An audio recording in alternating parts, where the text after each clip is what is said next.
A new amenity in 3 Pascagoula parks is making it a lot easier for kids of all different abilities to feel included. And it came right up this way along the bridge and traveled the entire length of the bridge. We were here in this same neighborhood yesterday around this time. This upcoming Friday, get ready to save big. It's tax-free weekend, which equals savings on some important back-to-school items. You know, Patrick, how common is that for fans to continue to buy a player's jersey when that's they leave? incredible. I've never heard of that. In a partnership with Chevron, they also recently installed an ADA-compliant 10-speed merry-go-round. Just surveying the area, there's lots and lots of power lines down. Power poles just snapped. The sun has been shining just a bit today. I saw warm. it peeking out. It was nice. Thankfully, not as much rain as we've seen, though. The state's Black Caucus is gathering in South Mississippi this week to focus on creating a new Black agenda. Let me show you why residents need to take precaution. Take a look at the Chuticabuff River. We're on Lamy Bridge Road.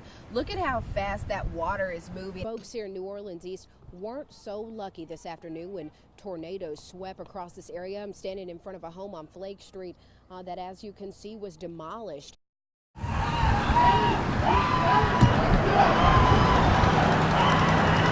Oh my goodness, that was like a little girl's scream. At first I didn't know. It was a scream I've never heard before. So yeah, those dogs are something fierce. Just as she and her friend were about to drive off to remove their children from any potential danger, this neighbor witnessed something she never thought she would see. My hands are shaking. The suspect was located in a shed connected to a home off of Pops Ferry Road. This was only after police had set up a perimeter around the Sunkist subdivision. And he wasn't able to get out of that perimeter, so and then we had a number of dogs that were working, and so we put our dogs working in the area, and they eventually located him and arrested him. About an hour before the arrest, police say the suspect crashed the car he was driving into this home on Lackland Drive after about a 10-minute chase through Biloxi. One of our officers spotted the vehicle on Highway 90 on almost the east side of town. And so when we went to try to stop that vehicle, he ran from us. The vehicle police spotted was the same one the Jackson County Sheriff's Department was looking for in connection to an early morning murder. Biloxi police tried to stop it, but the driver led them on a high-speed chase through town that ended with a crash into this home and ultimately an arrest. Suddenly, you're confronted by 3 pit bulls. That's exactly what happened to Justin McMillan. I got a couple of stitches right here on this ring finger. Justin McMillan's injuries could have been much worse. Cuts to his hands and legs are the only visible injuries he sustained while on his morning jog down Page Bayou Road. They came out and started being aggressive toward me. They weren't attacking me yet, but they were being very aggressive. McMillan says he slowed down to a walk, attempting not to provoke them. But then a third dog came from behind the fence, and that's when the attack started. One of them actually bit my hand just for a second, and he let go. And then the other one, he grabbed on. This is the swollen hand. He grabbed on, and it was actually, he wasn't letting go. At that point, McMillan says he began fearing for his life. And the whole time I'm screaming in the middle of the road, please, somebody help, somebody help. Within minutes, a neighbor who lived directly across the street heard the commotion, called 911, and came out to help. I was terrified.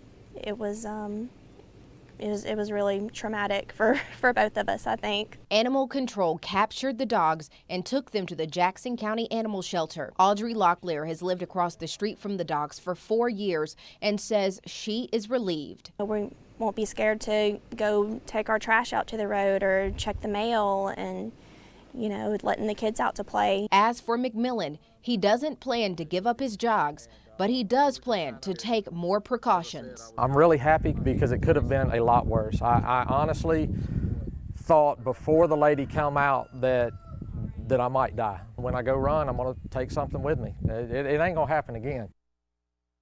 The dog's owner has been charged with 3 counts of misdemeanor violation of county leash laws. What does a monkey say? Josiah has only been coming to Colorful Minds for a few months, and already his mom has seen a vast improvement. He can now speak in full sentences. He says colors. He can point out objects. His behavior is a lot better than it was. He doesn't have as many tantrums as he used to. Josiah was diagnosed with autism around the time he turned 1. I did it! His mom had the option of sticking with in-home therapy, but she knew they wouldn't have had access to a full sensory gym. It gives my heart so much joy to be able to see other kids with autism be able to go through the steps that Joe has gone through and be able to communicate and just behave. What's this one? Randy Murrah, who is a board-certified behavior analyst, opened the center after realizing Gulfport was in dire need of an autism center. We get calls every day, a lot of Medicaid that need help, which we'll be hopefully accepting in a few months. But yeah, we have a lot of kids that call that need services, so we're trying to get them in. Murrah says through insurance referrals or private pay, clients can attend the center as an alternative to school or daycare, and their daily schedule is customized to fit their needs. So we're able to focus on teaching them skills like potty training, communication, social. We can focus on any of their needs. So when they come here, they get more practice throughout the day, and we see them grow more. Tonight, a family and community in mourning, and a 16-year-old is behind bars following last night's tragic shooting death of 6-year-old Zaylin Sparkman. According to Gulfport Police, the shooting happened in the 3600 block of Sabine Street in Gulfport at 6 p.m. Friday. Officers found Zaylin suffering from a gunshot wound when they arrived on the scene. He later died from his injuries at Memorial Hospital in Gulfport. Zaylin's older brother, Albert Kraft III, has been charged as an adult with manslaughter. Kraft is being held on a $100,000 bond at the Harrison County Adult Detention Center. Tonight at 10, you will hear from the young victim's pastor about how the family is coping with this tragedy. Well, it's been another warm, muggy day here in South Mississippi, and no surprise, we've seen more showers. Let's go over to meteorologist Eric Johnson for our first look at the forecast. Eric? Nissan Canton workers had 2 days to cast their ballots. The vote to unionize failed by a nearly 2-to-1 margin. But as Courtney Ann Jackson explains, the UAW was quick to say that it's the result of coercion and intimidation by the plant. A woman is behind bars after Hattiesburg's first homicide of 2017. Hattiesburg police say 20-year-old Jonica Moffitt is charged with murder in the stabbing death of her boyfriend around 12:30 this morning. Police say a fight led to that stabbing. The victim, 26-year-old Cordell Miller, was transported to the hospital where he died of his injuries. A Gulfport church is teaming up with a local elementary school to honor the memory of one little boy who tragically lost his life on the way to school 7 years ago. Organizers found a way for his spirit to give new life to the area. Victor Williams has more on this touching story. Volunteers from Coast Life Church also worked with the staff at Bel Air Elementary School to place inspirational quotes in the hallways to welcome students back on Tuesday. Pascagoula's Beach Pier Plaza is now open after being closed for renovations. Up next, get a peek at all the new upgrades.